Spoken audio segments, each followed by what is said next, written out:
Welcome back to The Explainer. If you've ever stood on the wards just staring at a patient's chart, completely overwhelmed by the differential for chronic diarrhea, you are definitely not alone. So today, we're going to cut right through all that noise. We're building a high-yield framework that's going to give you a clear, step-by-step way to tackle this in the clinic. Okay, so here's our game plan. First, we're going to build our overall diagnostic framework. This is going to be our home base. Then, we'll dive deep into the three main buckets you'll sort your patients into: watery, fatty, and inflammatory diarrhea. And we'll wrap it all up with the key clinical pearls that you can literally start using tomorrow. All right, first up, let's lay the foundation. Look, with dozens and dozens of potential diagnoses for chronic diarrhea, it is so easy to go down a rabbit hole. This framework is the system you need to stay on track and really approach every single case with confidence. First things first, what are we even talking about here? The definition seems simple, but it's incredibly powerful. When we say chronic diarrhea, we mean loose or watery stools that have been going on for 4 weeks or more. That's it. That one little time cutoff is your first and maybe most important diagnostic filter. It immediately separates what you're dealing with from that huge world of acute, usually infectious diarrheas. So think of this as the top of your diagnostic funnel.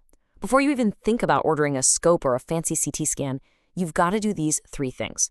Your history is everything. I'm talking about a meticulous medication review, your initial labs. They give you a baseline and let you screen for big players like celiac disease right off the bat. And the stool studies.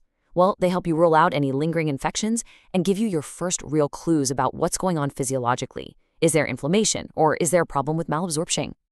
So you've done your due diligence. You have the history, you've got the labs, the stool studies are back. What's next? And I'll give you a hint. It's not ordering another test. It's an intellectual step, a thinking step that's going to guide everything else you do. And here it is. This is the absolute core of the entire framework. Before you order anything else, you have to stop, use your brain, and use that initial data to categorize the diarrhea. Is it watery? Is it fatty? Or is it inflammatory? I'm telling you, making this one decision is the most powerful move you can make, because it instantly shrinks that massive list of possibilities down to a manageable few. So let's jump into our first category and see how this works in practice. We're talking about the watery diarrheas. These are often the high-volume kind, and they can be driven by either secretory or osmotic mechanisms. So you've got an older patient. They've got chronic watery diarrhea. Your brain should immediately be thinking, could this be microscopic colitis? And your very next question, before you do anything else, should be, what medications are you on? Why? Because some of the most common drugs out there, I'm talking PPIs, NSAIDs, and SSRIs, are the key culprits. Now, what's really fascinating here is that while these two subtypes, lymphocytic and collagenous colitis, they present almost identically, the patient's story is the same. The diagnosis is made purely under the microscope. For lymphocytic colitis, just like the name says, you see a big increase in lymphocytes in the surface lining. For collagenous colitis, you see this really distinct thickened band of collagen right underneath it. But clinically, for you, the big takeaway, both are strongly linked to that same list of common medications. Okay, bile acid diarrhea. This is another huge cause of secretory diarrhea, and this slide illustrates a concept that you just have to know. The entire pathophysiology flips based on one number, 100 centimeters of resected ileum. If it's less than 100 centimeters, you get way too many bile acids spilling into the colon, irritating it and causing watery diarrhea. For that, bile acid binders like cholestyramine can work wonders. But if it's more than 100 centimeters resected, now you're losing so many bile acids that you can't even digest fat properly, and you get steatorrhea. In that case, giving a binder will actually make things worse by stealing the few bile acids they have left. It's a critical distinction.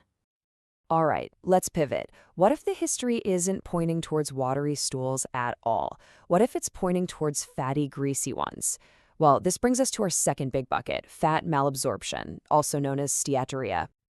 These are your classic clues, the things you need to be listening for. The patient might describe greasy stools that are really hard to flush. Maybe they even see oil droplets. That's the undigested fat. But the clues aren't just in the toilet. Unintentional weight loss is a massive red flag. They're just not absorbing calories. And you have to look for the downstream effects, right? Like easy bruising from vitamin K deficiency, or maybe bone issues from low vitamin D. It's a whole systemic problem. The workup here follows a really logical 2-step investigation. First, you have to prove it. Is there actually too much fat in the stool? A Sudan stain is a quick and dirty screen, but that 72-hour fecal fat test is your gold standard, your definitive evidence. Then, once you've confirmed it's diarrhea, you move to step 2. You become a detective and find the source. Is the pancreas just not making enough enzymes? Is the wall of the small intestine sick and unable to absorb? Or is there a lack of bile to break down the fat in the first place? And finally, let's turn to our third and final category. This is the one that often comes with big alarm features, things like rectal bleeding, fevers, and significant abdominal pain. This is the inflammatory bucket.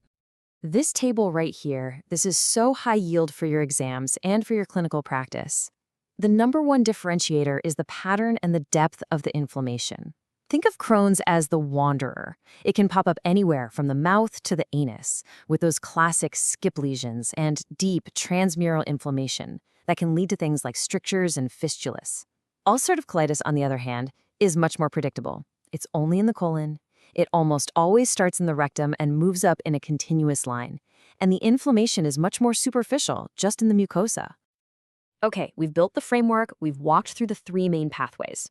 Now let's boil it all down to the absolute key takeaways you can bring with you to your next patient encounter.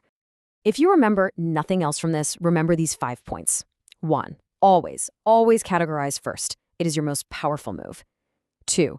For watery diarrhea, that medication list is your treasure map. Go hunting for those microscopic colitis culprits. 3.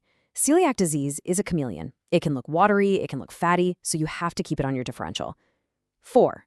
When you're thinking about fatty diarrhea, look beyond the bowel. Look for weight loss and those vitamin deficiencies. And 5.